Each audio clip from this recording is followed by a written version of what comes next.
Fireside Chat on Red Bull Music Academy Radio.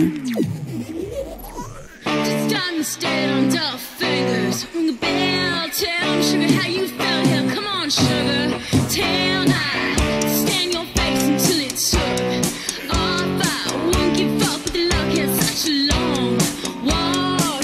It so goes well, you won't have nothing. Sell you dead wrong, and they long gone. Hang out for a minute and rethink. The questions and what you done just wrong, 'cause I can't see nothing. So 1, 2, 3, got it, I want it, got it, I want it, got it, I want it, got it, I want it, got it, I want it, got it, I want it.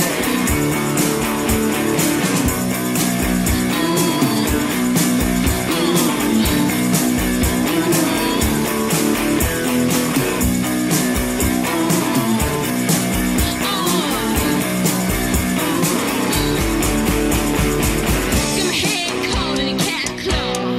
Scream on everyone's out, time ropes around there talking. Trees, you know, never know who coming might easy. Big me, you know, give up on my luck, 'cause that's too much. Fuck. So 1, 2, 3, got it, I want it, got it, I want it, got it, I want it. Got it, I want it, got it, I want it, got it, I want it. I am Alison Mosshart. I'm in the Kills, and I play. You play your I vocals. play my vocals, and I play guitar. I'm Jamie Hintz from Out of the Kills. I play guitar, program drums, sing most of it. Gymnastics. Gymnastics. Just time to skate on dull fingers. Ring the bell, tell me, sugar, how you feel here. Come on, sugar, tell I stand your face until it's shook. Off, I won't give up, but the luck has such a long walk. So 1, 2, 3, got it, I want it, got it, I want it, got it, I want it. I want it, got it, I want it, got it, I want it.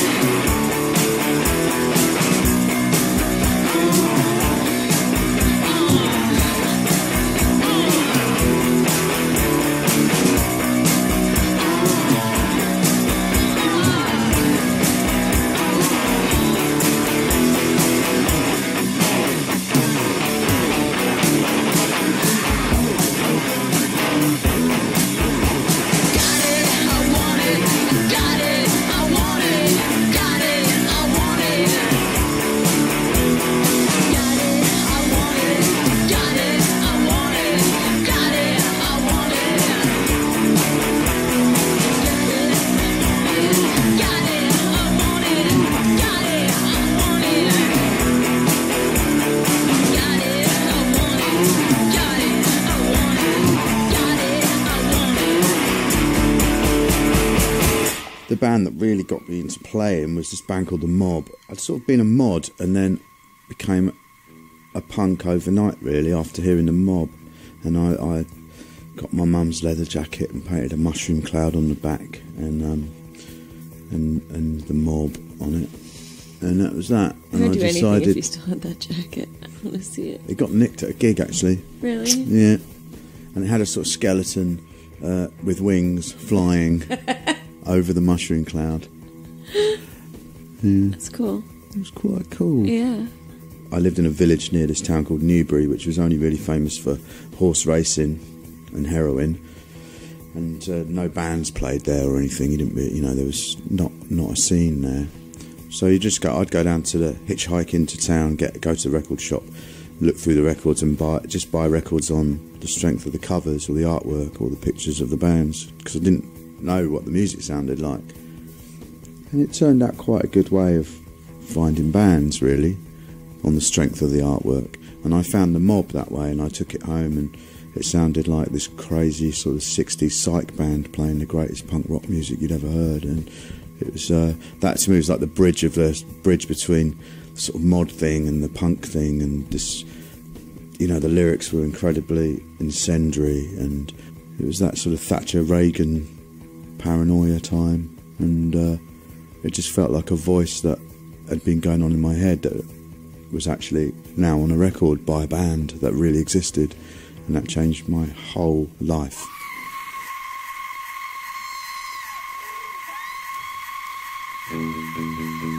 You should play Witch Hunt. Oh, so Witch Hunt by version. The Mob, yeah, or the album version. I like. Which one has a scream? The screams on the 7-inch. I Yeah. like that.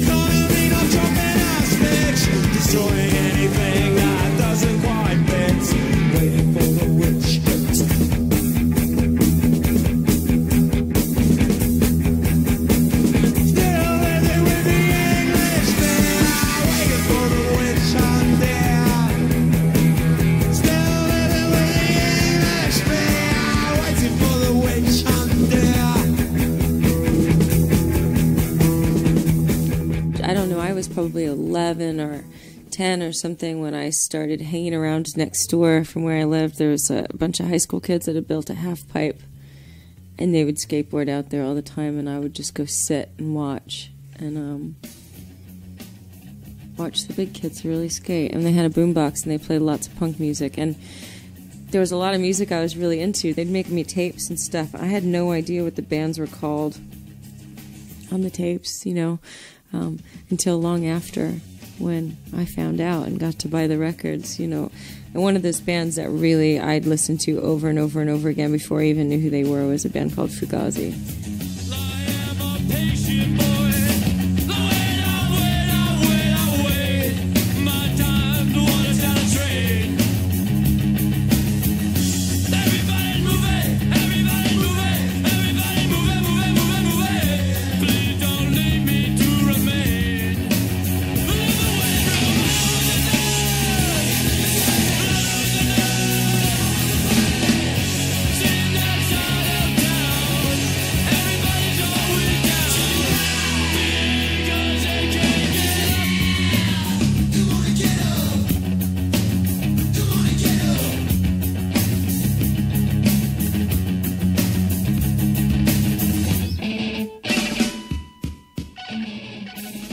You know, just like Jamie said, it's kind of, there's this, I think there's that band, if you're open to it, I think there's that band that sort of changes everything in your life, and that was that band for me. It was really the band that made me want to play. It's never that clear, like how this, you know, hearing a piece of music that just goes, for the first time when you're a kid, you hear a piece of music and it's beyond just listening to it and it being fun, or listening to it and wanting to make you, it does something to you, it turns your soul or something, and that is like the root of wanting to start playing.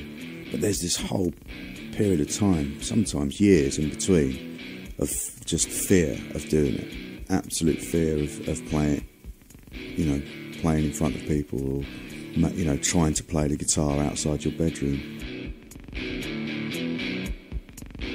And we talked about it, and we both experienced that. When her first rehearsals, Alison's first rehearsals, she used to take a really long mic cable. They used to rehearse in the garage, and she'd take a really long mic cable out of the garage into the house. And so she'd be in a room on her own. With the door locked. With the mic, you know, she couldn't sing in the same room as the rest of the band. And I just really remember that sort of feeling of, you know, just being terrified of being in a band and singing and writing songs. It's so, all the bands you've listened to, it's so supernatural, it's so superhuman, and then obviously you want to aspire to do it. You get a guitar around your neck and a microphone, and you're just ordinary, and it's that realisation. Superstition is your modern eye with original skin and original lie. Your modern shell wants to feel its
We met in Gypsy Hill. I was staying downstairs in this flat. Jamie was living upstairs. His roommate downstairs booked my tours at the time in England, and his other roommate downstairs drove the van. So there was a little team going on there. And that's how I met Jamie. He'd come down and have coffee, and I'd hear him upstairs playing his guitar. I became quite fascinated with him.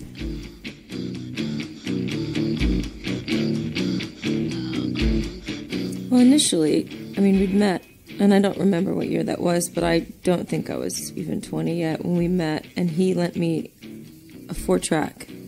I was about to go on tour in Europe, and I think I'd expressed to him that I wanted to learn to write songs. You know, I'd always just written lyrics to other people's music, and so he lent me this really cool cassette 4-track to take with me, you know, in a little flight case, and I was so excited.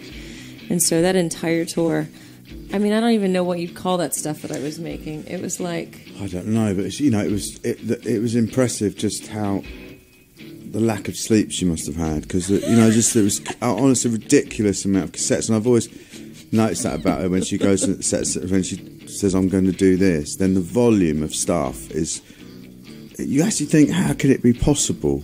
You know, sort of 2 weeks in a recording studio, and there'll be like 52 cassettes worth of ideas, and I think in a way you still write in that same way. Those first 4 tracks that you came back with that I played, and it was like some of it was just sounded like you taped something off of film. You know, it'd be like just speaking, like a scene from some slamming doors and some talking, but it really cool. You know, it kind of made you. It really drew you in. Like, what is this? And then it would stop. There'd be a drum beat on a loop coming in.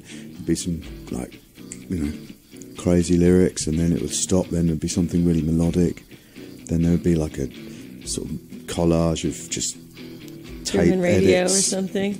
And it was amazing, and just that sort of mountain of stuff that you could wade through. It's not even like you'd say like rubbish, good, rubbish. It wasn't even like that. It was just, it was like just like wandering through an exhibition and just kind of stopping at something, being like, that could be great, and then I don't know, just a lot of.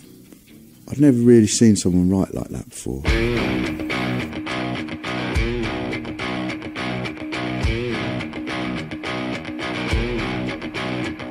Alison eventually moved over to England. She just called and said, how do you feel about me moving, because this isn't really working, sending things in the post. And I said yes, not really thinking it was going to happen, and then she appeared. In fact, she came on the 1st of January 2001, and I was so unconvinced she was coming. I was in Berlin, actually. I went to Berlin. He wasn't even there when I showed up. Got 6 troubles on my back. Like 6 little milk tea, all gone bad. Won't move over, won't get on, won't move over. Find my little brains, find my little brains, find my little brains.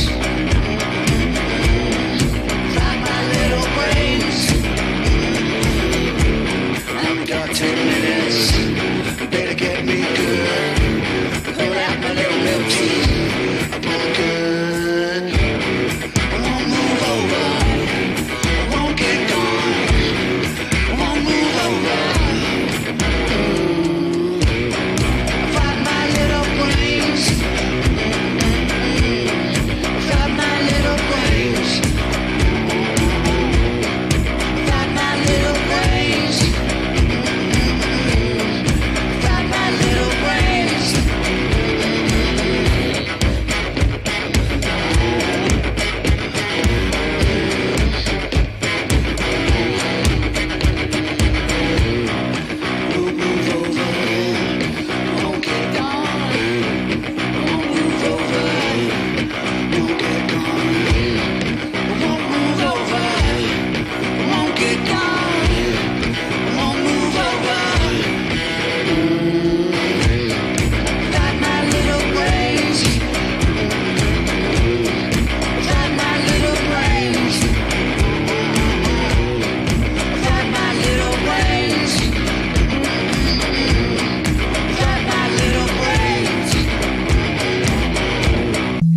You are tuned to Red Bull Music Academy Radio. Keep it locked.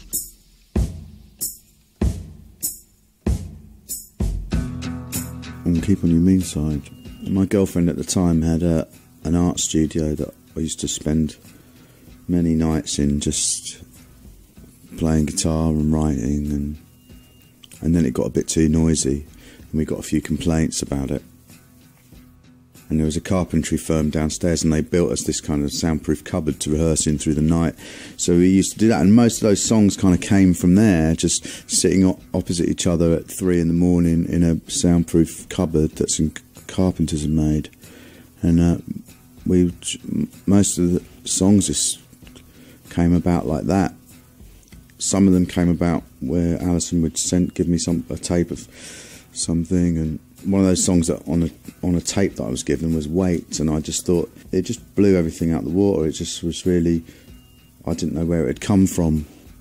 It seemed like such a classic song and just so beautiful, and not sort of wearing its influences on its sleeve. And my experience of music and bands and writing songs before that was like trying to write a song like Fugazi, or trying to write a song like Sonic Youth, or trying to write a song like the Rolling Stones.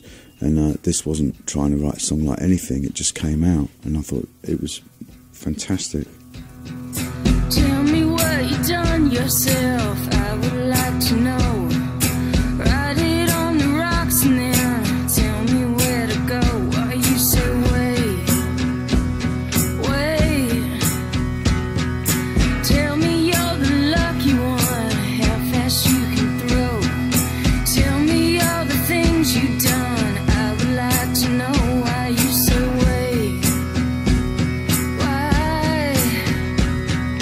Tell me how you like yourself. Tell me how you go. I'm like you or someone else now. I wanna know why you say wait. Why you say oh wait.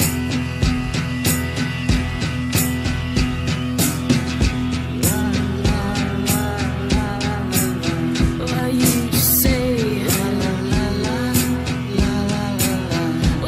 say wait?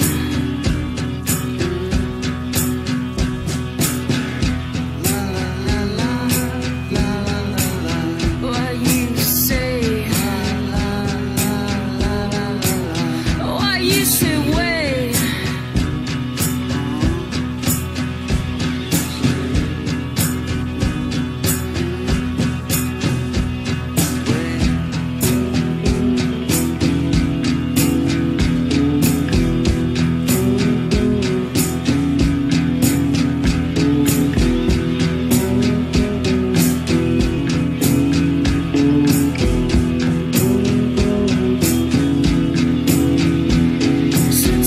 Something bad you done. Tell me about your ghost.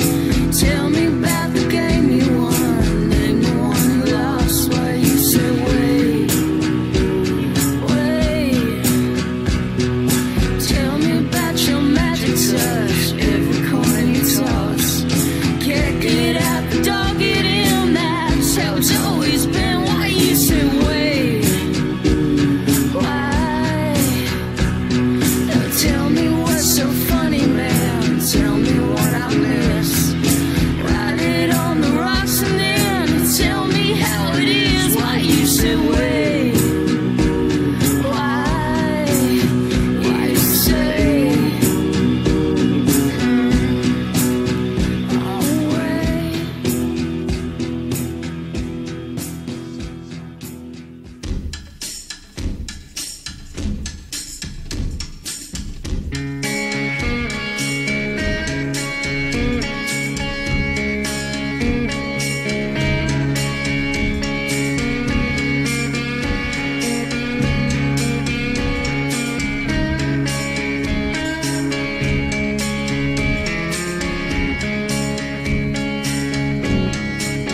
It's been a long time coming.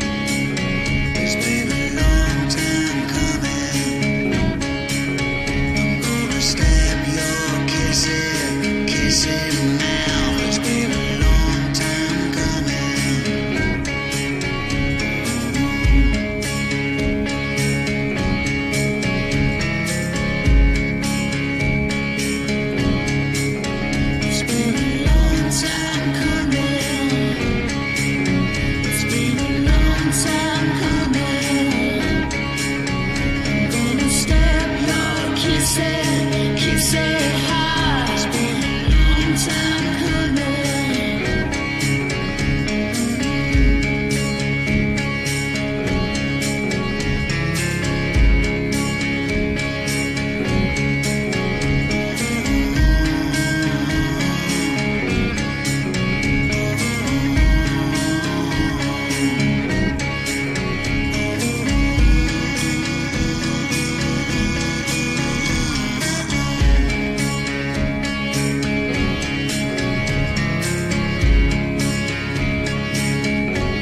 Also, I remember, I just want to talk about this because I loved how we wrote Kissy Kissy.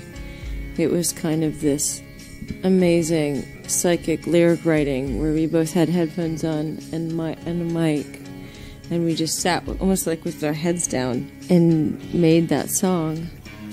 Yeah, it's It was so bizarre. I started singing a verse and just repeating the verse, and then I just got my eyes closed with headphones on, and then the next minute I'd hear Alison's voice, and she'd be singing the same thing, and it just makes you feel like, oh, amazing. And then she'd sing something that made me think she was singing something maybe she wasn't, and you go off on a tangent and sing a different verse, and we just kept sort of firing off each other and coming up.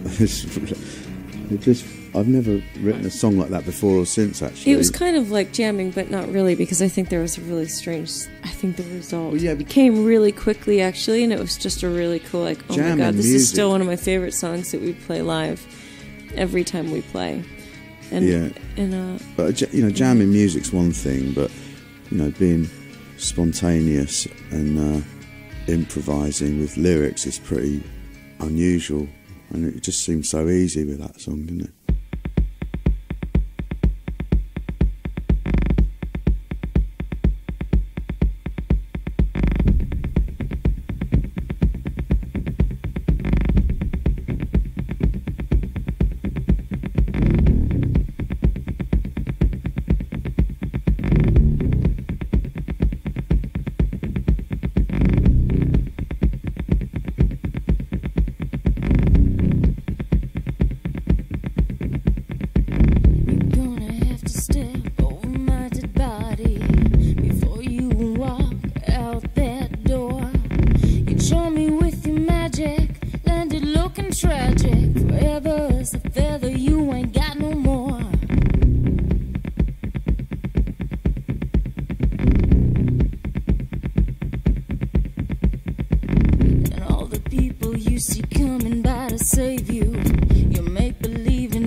second album is called No Wow.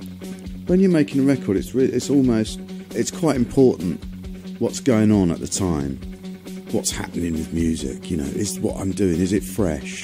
Is it relevant? Is it contemporary? Does it fit in? Where does it fit in? Is it, you know, when you're making a record, those things go through your mind. But 6 years after you've made it, 10 years after you've made it, they're irrelevant, completely irrelevant. And I think at the time I felt like it would have been more of a statement to make a sort of a Moog record, because I hated the way we were lumped into that garage band scene. I didn't feel like we were a garage band in any way, and the stuff we'd been doing before that, and you know, we'd used a drum machine for a reason. You know, it was kind of I was as inspired by electronic music as rock and roll. I think it was a reaction to that garage band status where I thought, right, sod it, we're going to make a Moog record. But now looking back, I just think it would have been, you know, now that it's the perspective of time has gone, you know, and I'm really happy with the record we made. I think it was important that we, you know, you look back now and I think I want to play lots of different types of music, but I want to play them on guitar because that's what I do. I don't want to be doing a Moog album, really. One eye in the sun, one in the night, sleep tight, sleep warm. Oh my, capital I-L-O-V-E-U, put it in a letter. I could kiss you on the water, I could in the mirror. XO took my heart and crossed it, said it done, lost it, said it done, lost it. Say it again. Get the guns out, get the guns out. Get the guns out, get the guns out. Get the guns out, get the guns out. Your love is a deserter. Your love is a deserter. One eye in the sun, one eye in the night. Sleep tight, sleep warm, like honey. Where you want me, got me. Where you want me again. Say it again. If it's personal, say it again. Get the guns out, get the guns out. Get the guns out, get the guns out. Get the guns out, get the guns out. Your loving is a deserter. Your love is a deserter.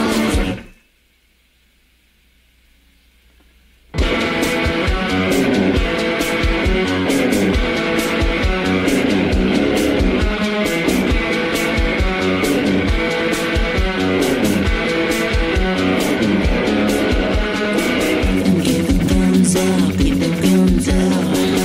Get the guns out, get the guns out. Get the guns out, get the guns out. Get the guns out. Yeah, one eye is white as the bride. The other eye is black as the devil. It's alright.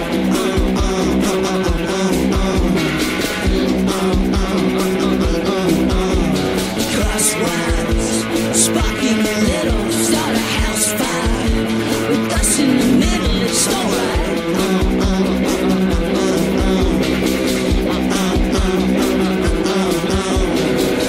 Get the guns out, get the guns out.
soda.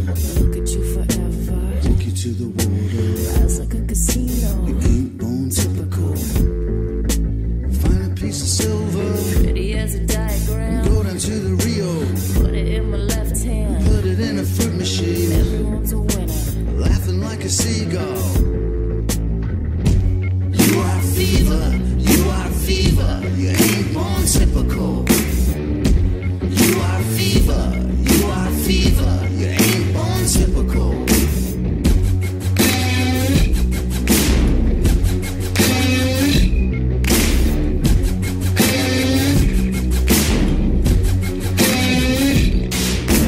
Living in a suitcase. Need a clown full of love. I'm down to have you over. Clean around and break up. Take it to a That's jukebox. the situation. Pick you out a number. That's our arrangement. Dancing on the legs of a newborn pony. Left, right, keep it up, son. Go ahead and have her. Go ahead and leave her. You only ever had her when you were a fever.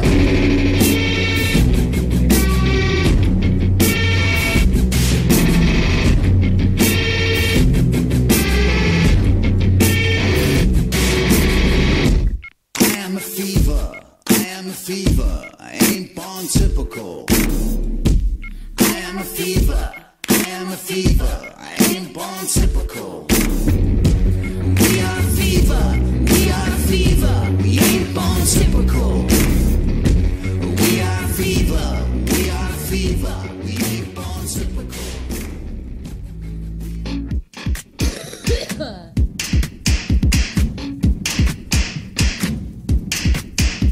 I'm bored of cheap and cheerful. I want expensive sadness. Hospital bills payroll.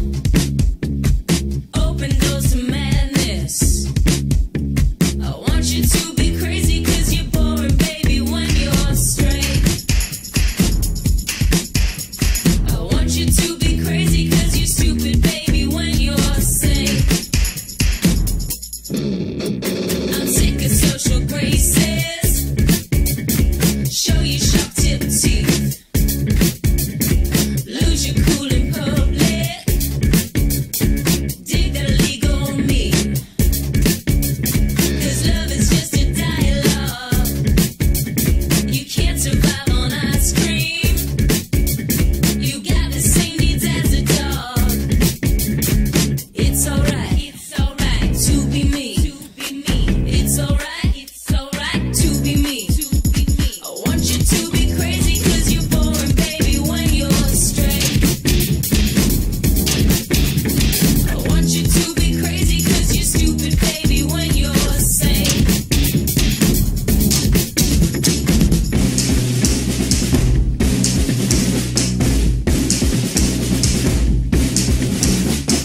It's alright to be me. It's alright to be me.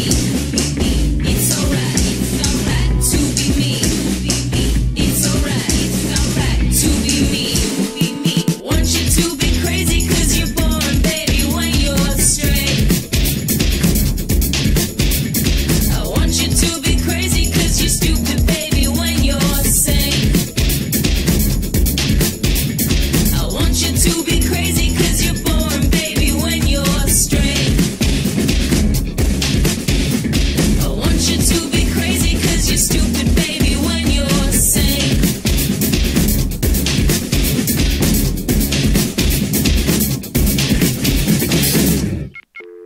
I like seeing our tracks in the world. I mean, I have to say that. I think we've gone through so many phases of feelings and emotions about where our songs have been and making decisions about that. And I think when you see your song on something that you like and it's in the world and people comment on it and it sort of moves people, it's a really great thing. I genuinely have trouble with it. I do it with a heavy heart, and I find it very troublesome having music on TV shows and stuff. And a lot of those things I regret, and a lot of those things I feel like I have to make a decision with a heavy heart. And I think that's just from my background in music, which is, you know, the thing that, like I said earlier, the thing that really changed my life is like anarcho-punk.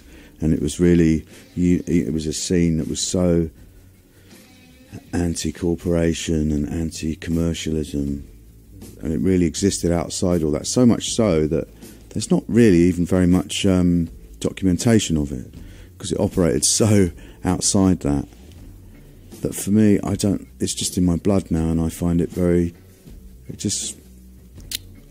don't know, it's a kind of necessity in a way, and you have to change, you have to go along, and I think the world's changed so much since we started a band, you know, you have to go with it. There's nothing more pathetic than someone who boycotts something for 4 years and then resigns himself to it, you know, and goes, okay, I'll do it. What's the point of that? You know, it just means that you're a coward. So I think it's important to do things like that with a heavy heart, and I think it's important to be disgusted at some of the decisions you make. It's important to be disgusted by your own art. That's why you want it to die, and then you build something new.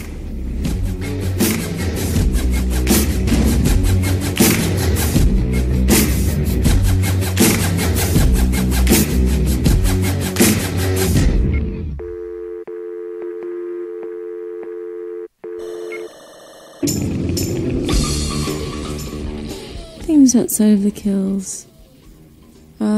I guess the most notable thing that I've done is the Dead Weather. I felt, coming off the back of those Dead Weather records, so excited about doing the Kills and reinvigorated, and like I learned a lot, and it wasn't exactly like things that I needed to directly put into practice, but I think it was going out and doing something different for a minute is always a real eye-opener on so many levels, and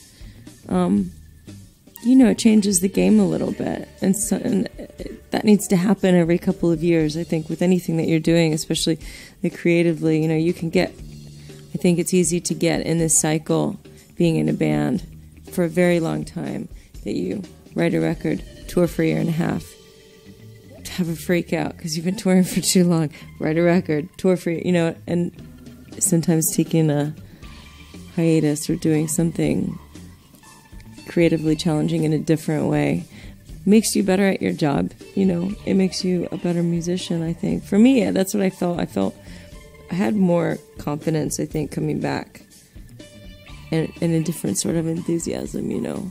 Yeah, it's interesting. I think that's one thing that bands don't value very much, is sort of resetting yourself and not getting complacent, and it takes all sorts of things to not get complacent. Some of the things that it takes are actually things that at the time you feel like are detrimental to the band. Like when she first started doing Dead Weather, I was like, how's this going to work? You know, and I felt like, what about me? You know, really? And then you realise that you just need it. You need it. And what happened when we got back together after that was far more phenomenal than it would have been if we hadn't taken that break, or just would have been completely different.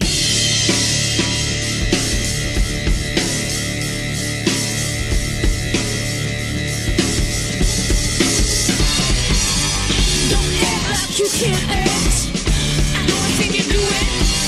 You better learn to shake hands and treat me like your mother.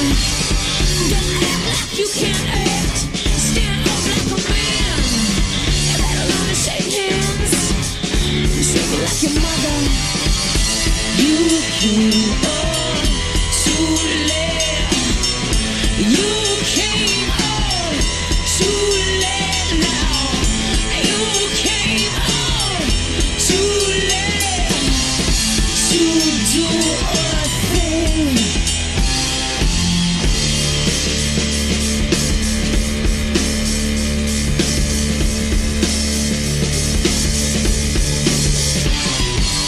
Come on, look me in the eye. You wanna try to tell a lie, but you can't, you know why? I'm just like your mother. Look me in the eye now. You wanna try to tell a lie, you can't, you know why? I'm just like your mother. You came on too late. You came on too late now. You came on too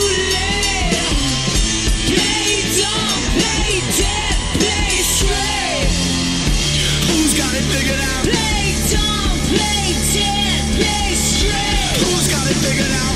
Play straight. Trying to manipulate.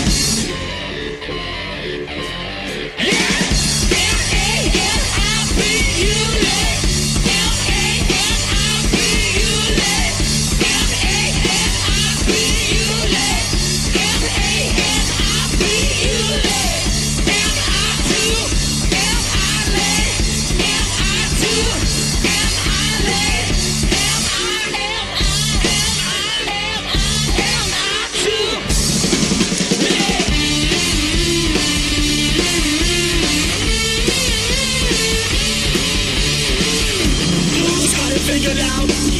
Left, right, got it figured out. Who's got it figured out? Play straight. Stand up like a man. You better learn shit plans. Look me in the eye now. Treat me like your mother. Come on, look me in the eye. You wanna try to tell a lie? You can't, and you know why? I'm just like your mother. Play dumb, play dead. Yeah. Trying to manipulate.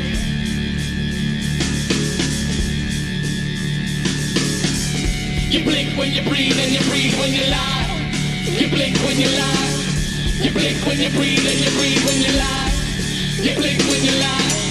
You blink when you breathe and you breathe when you lie. You blink when you lie. Who's got it figured out? Left, right, got it figured out. Who's got it figured out? Play straight, trying to manipulate. Who's got it figured out? Left, right. Who's got it figured out? Play straight, trying to manipulate.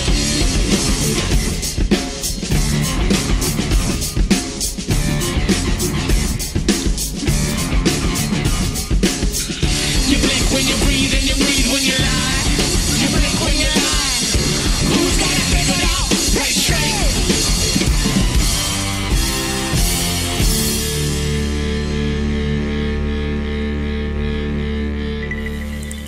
Red Bull Music Academy Radio.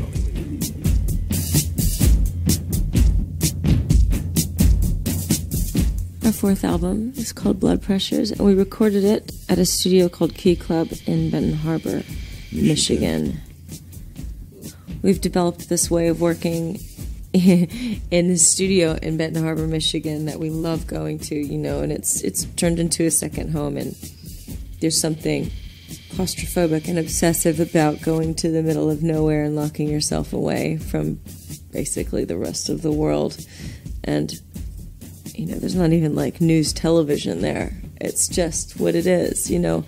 It's music all the time, and for the better or the worse, you know. I mean, we've kind of always done that from day one, you know, first without realising it, and then later kind of almost trying to exaggerate it.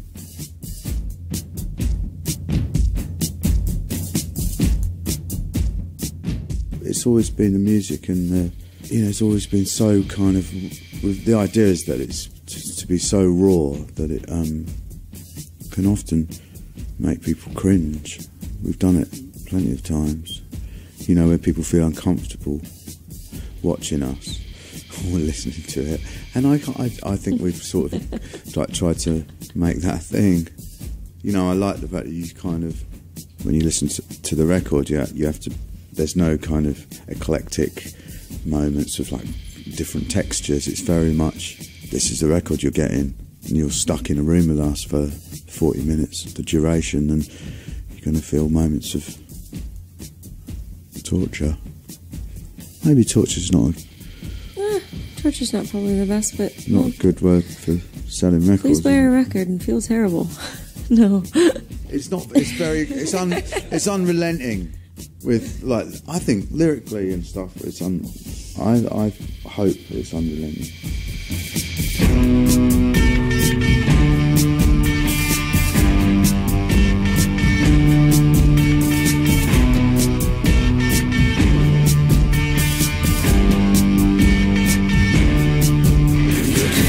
You can wail, you can swing, you can flail, you can thump like a broken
hard to say that, being in the thick of it, how your music evolves over the years. I really would have to sit down and listen to everything and think about it for a long time. I think, just in simple terms, I think you get better at songwriting. Some people might disagree and like your first record the best forever.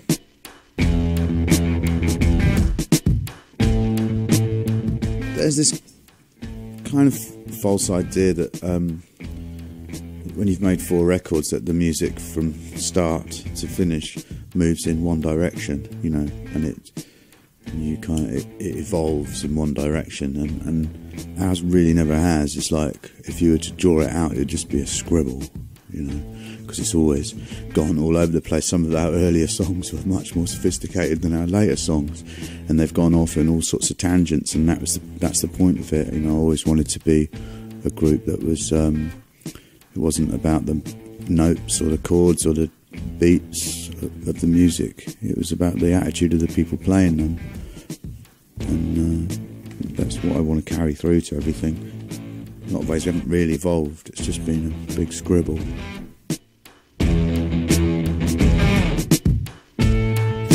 When it came to pass, glory passed me by.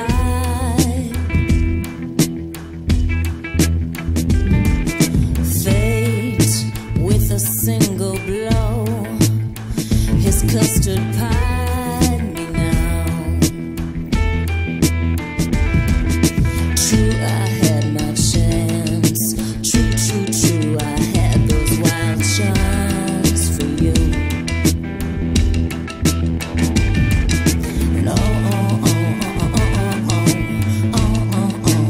And my fire burned them out. But we will not be moved by it. We